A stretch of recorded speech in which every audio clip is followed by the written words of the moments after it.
much for clicking on this ASMR video.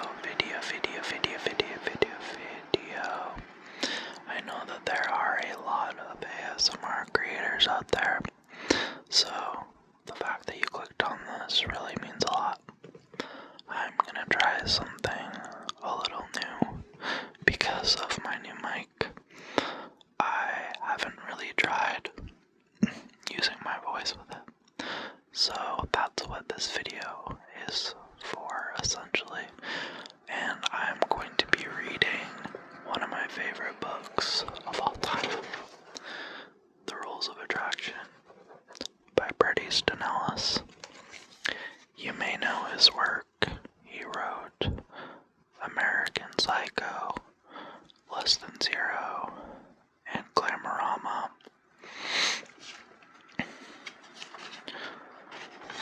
Fall 1985. And it's a story that might bore you, but you don't have to listen, she told me, because she always knew it was going to be like that. And it was, she thinks, her first year, or actually weekend, really a Friday in September at Camden, and this was 3 or 4 years ago, and she got so drunk that she ended up in bed, lost her virginity, late, she was 18, in Lorna Slavin's room, because she was a freshman and had a roommate, and Lorna was, she remembers, a senior or a junior, and usually sometimes at her boyfriend's place off campus, who she thought was a sophomore ceramics major, but was actually either some guy from NYU, a film student, and up in New Hampshire just for the Dress to Get Screwed party, or a townie. She actually had her eye on someone else that night, Daniel Miller, a senior, a drama major, only a little gay, with blonde hair, a great body, and these amazing gray eyes. But he was seeing this beautiful French girl from Ohio, and he eventually got mono and went to Europe and never finished his senior year. So this guy, she doesn't even remember his name now, Rudolph Bobo, from NYU, and her were talking under, she remembers this, a big poster of Reagan that someone had drawn a mustache and sunglasses on, and he was talking about all these movies, and she kept telling him that she'd seen all these movies even though she hadn't, and she kept agreeing with his likes, with his dislikes, all the time thinking that he might not be a Daniel Miller. This guy had spiky blue-black hair, a paisley tie, and unfortunately, the beginnings of a goatee, but was still cute enough, and she was sure she was mispronouncing all these filmmakers' names, remembering the wrong actors, naming the wrong cinematographers, but she wanted him. And she could see that he was looking over at Kathy Kotcheff, and she was looking back at him, and she was getting incredibly smashed, and kept nodding, and he went over to the keg, then to get some more beer, and Kathy Kotcheff, who was wearing a black bra and black panties complete with a garter belt, started talking to him, and she was getting desperate. She was gonna go over and drop some names.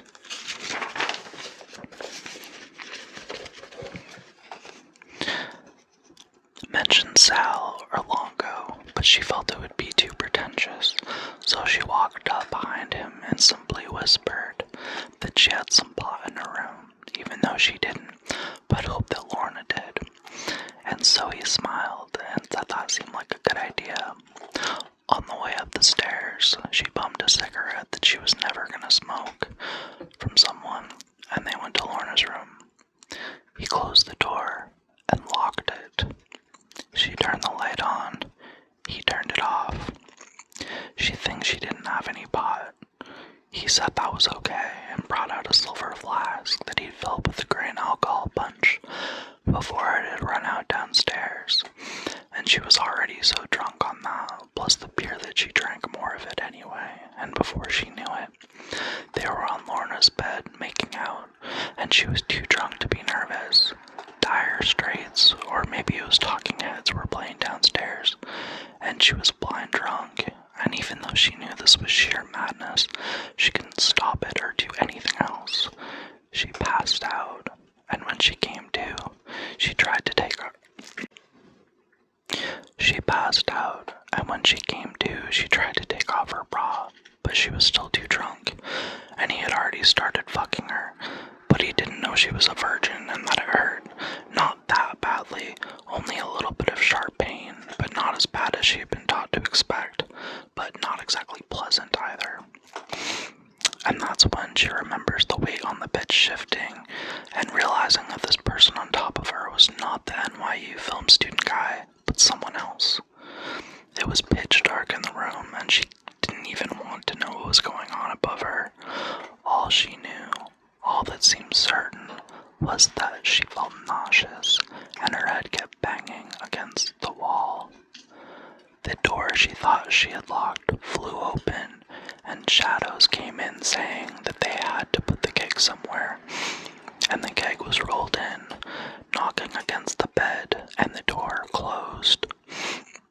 And she was thinking that this wouldn't have happened with Daniel Miller, that he would have taken her gently in his big, strong drama major arms and undressed her quietly and expertly, taken her bra off with grace and ease, kissed her deeply, tenderly, and it probably wouldn't have hurt. But she wasn't with Daniel Miller. She was there with some guy from New York whose name she didn't even know. God only knows who else. And the two bodies above her continued moving, and then she was on top. And even though she was too drunk to stay on top, there was another person holding her up, propping her up, while another touched her breasts through the bra and kept fucking her, and she could hear the couple next door arguing loudly, and then she passed out again. Then woke up when one of the guys hit his head against the wall, slipping off the bed, taking her with him, and both of them hitting their heads against the keg. She heard one of the guys throwing up, and what she hoped was Lorna's wastebasket. She passed out again, and when she woke up, maybe 30 seconds later, maybe a half hour, still being fucked, still moaning in pain. They probably thought she was turned on, which was definitely not the case. She heard someone knocking on the door. She said, answer it, or at least that's what she thinks she said. They were still on the floor when she passed out again. She woke up the next morning, early on the bed for some reason, and the room was cold and reeked of vomit. The half-empty keg leaking onto the floor. Her head was throbbing, due partly to the hangover, and partly because it had been banged against the wall. For she didn't even know how long. The film student from NYU was lying next to her on Lorna's bed, which was during the night had been relocated to the center of the room. And he looked a lot shorter, and with longer hair than she remembered. His spiked cut wilted now. And in the light coming through the window, she saw the other guy lying next to her, the film student. She wasn't a virgin, she thought to herself. The boy lying next to the NYU guy opened his eyes, and he still was drunk, and she'd never seen him before. He was probably a townie. She had actually gone to bed with a townie. I'm not a virgin anymore, she thought again. The townie winked at her, didn't bother to introduce himself, and then told her this joke he had heard last night. About this elephant who was wandering through the jungle, and who stepped on a thorn, and it hurt a lot, and the elephant was having trouble pulling it out, so the elephant asked a rat who was passing by, please pull out the thorn from my foot, and the rat made a request, only if you let me fuck you. Without hesitation, the elephant said okay, and the rat quickly pulled the thorn from the elephant's foot, and then scrambled up behind the elephant and began fucking. A hunter passed by and shot the elephant, who then started to moan in pain. The rat, oblivious to the elephant's wounds, said, suffer baby, suffer, and kept on fucking. The townie started laughing, and it was a joke she wished she would forget, but it has stayed with her ever since. It was beginning to dawn on her that she didn't know which one she had technically lost her virginity to.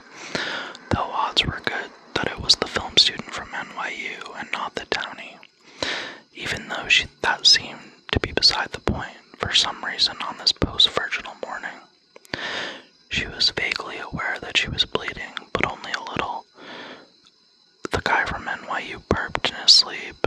There was vomit, ooze, all over Lorna's trash can.